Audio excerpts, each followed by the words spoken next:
So this is like a mini-sode between episodes. It's not really an official episode of the series. I want to do more of these every once in a while, just like an in-betweener of my thoughts. I I wish I could say that scene never gets any easier. Um, but his and Morden's. I've seen it so many times. I mean, the first times I saw the death scenes of Morden and Thane, dude, I cried like a bitch. I cried like a fucking bitch the first time it happened. Um, and there's still things in this game that legitimately draw tears from me because these. Let's just say that this sequence, this rendition of the Thane death sequence, got very close. There's a couple other points along, and I'll talk about them. Things that really do evoke very strong emotion in me to this day. Like I can't even watch YouTube videos of it happening because it's like so crushing for me. Um, but that was hard. That was very hard. Now I feel like now is the appropriate time to address Thane's mod, and this it's the only time that I want to address Thane's mod. Maybe not the best time, but it is an appropriate time. Towards the beginning of the playthrough, I discussed a lot of mods that I was using, and one that I listed that I was specifically not using was Thane's mod. And you may be asking, why didn't you use Thane's mod if Thane's mod, the whole existence of it, is to better the romance in Mass Effect 3 for Thane specifically? Why would you not use that if you're doing the romance for him? And it was very compelling. There was a lot of things that ThaneMod did that I really liked. Lots of small details, lots of little tweaks here and there, things that I liked and wanted to include, but ThaneMod did one specific thing. Very specific thing, that's a huge thing, mind you, that made it to where you couldn't change it. If you were going to run the mod, you had to have this ending every time. And that is that Thane doesn't die here. They changed that.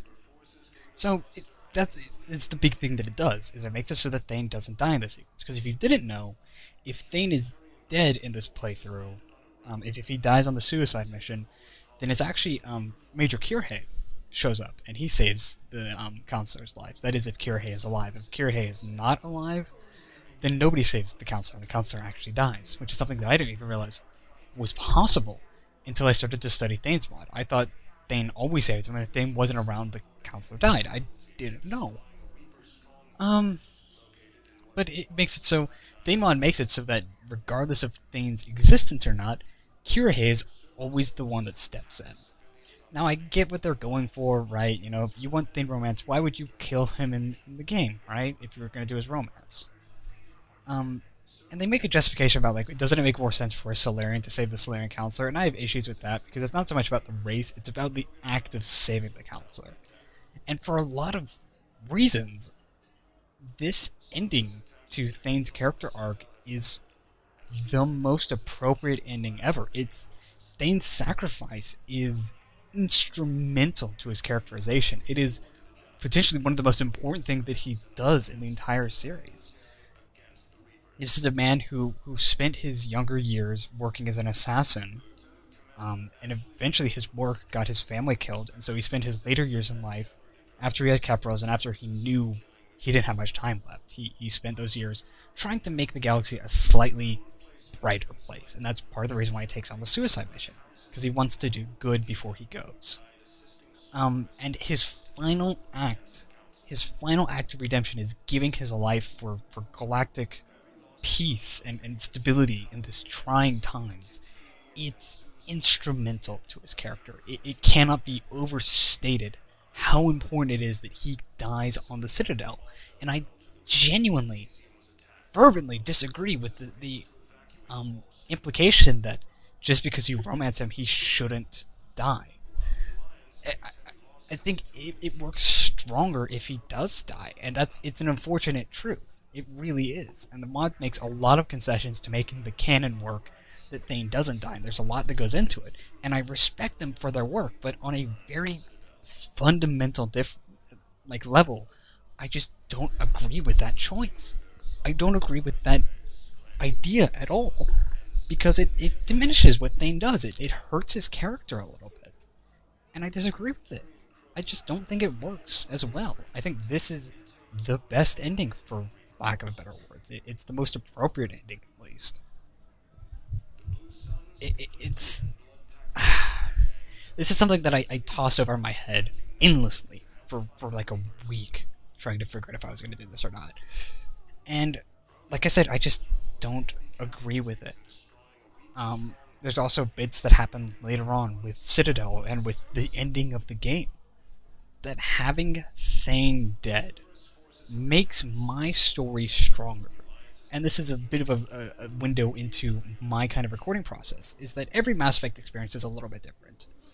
And besides tuning behind the scenes, kind of getting upgrades and stuff, and making the gameplay more appropriate, and making the gameplay itself entertaining by playing on a really high difficulty level, and doing that kind of stuff, behind the scenes, I also kind of plan out how my story is going to go. A lot of the decisions you see me make, since I played the Mass Effect so many times, a lot of the decisions you see me do on camera when I'm recording have been planned out in advance. I have an idea of what I'm going to do way before. At least for a lot of really important things, I already know what I'm going to do. I know what's going on. I know the implications of what I'm going to do, and I craft it in such a way to kind of get the best story out of it.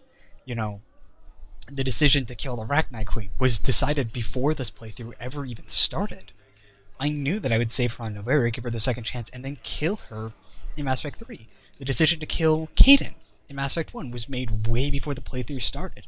The decision to save the Krogan race was made way before any of this started. These are decisions that have been planned out for a long time, and I weighed the options of letting Thane live and letting the mod play out, or having him die and experiencing some of the vanilla stuff that happens in Citadel and the ending.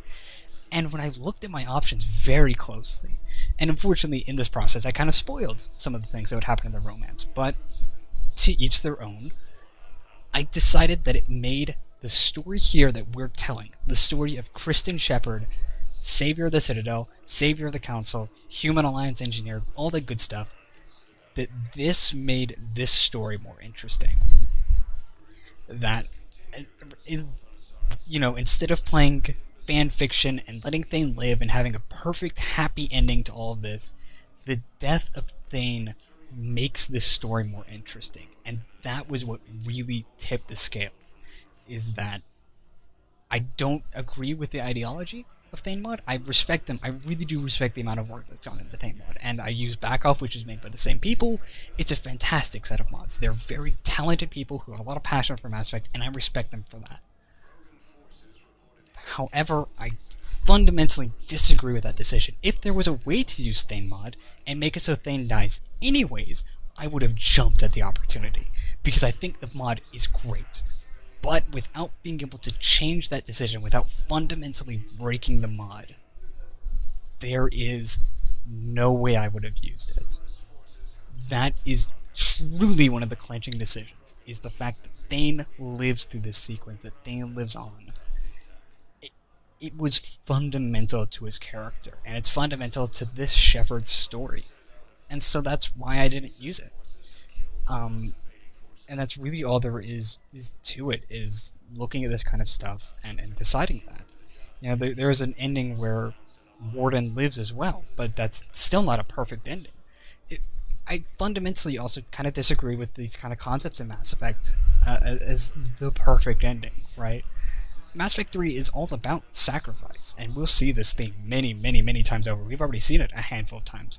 Well, with Lieutenant Victus, with Victus first, you know, leaving his men behind to die on Menace so that he could play politics.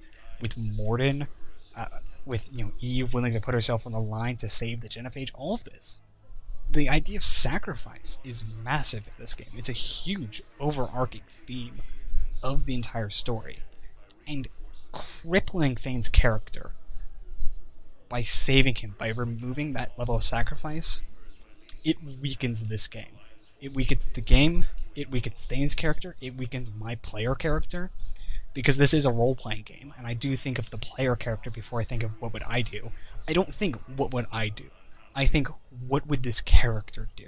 Where is this story going?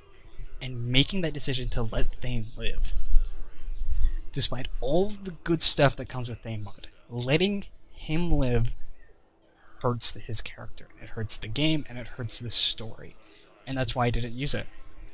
You know, and I could go on and on and on about this. I could go on the same about like the happy ending mod, which I'm not using either. But I'm gonna do another side episode for happy ending mod, anyways. Once the game is over, we'll discuss the endings and in happy ending mod and all that good shit later. Trust me, I have a lot of opinions about that. But that's all really I wanted to say. I didn't want to attach this onto a full episode because it would make it really long. I felt like the Dismount of last episode was really good anyways. So I didn't include it. You know, it wasn't a huge priority for me to include it in the last episode. I wanted to do an in-betweener to talk about this. Hopefully you understand. If you have any thoughts on the subject, you could drop it in the comments and I'll reply. I'll talk to people about this. This is something that I have strong and pretty well-defined opinions about it. If you want to talk about it, feel free. I'm open to new ideas. Let's say it that way. So if you want to tell me that I'm fucking wrong and that I'm an idiot, go right ahead. I'll talk to you about it. And maybe you'll bring up a point that I haven't thought of before. At the end of the day, Mass Effect 3 is almost 5 years old now at this point, and there's still new ways to interpret almost everything that happens, and I think that's really interesting. I think that's fantastic, as a matter of fact. So yeah, those are my thoughts on ThaneMod and why it wasn't included in the playthrough. Hope you guys enjoyed, and now back to our regularly programmed... that's not how that phrase goes. Now back to our regular scheduled programming is the line that I was looking for. Wow, right after I was talking about how I liked the dismount of the last episode, this episode has such a poor dismount. So I'll see you guys in the next proper episode. Thank you for listening to my thoughts and opinions.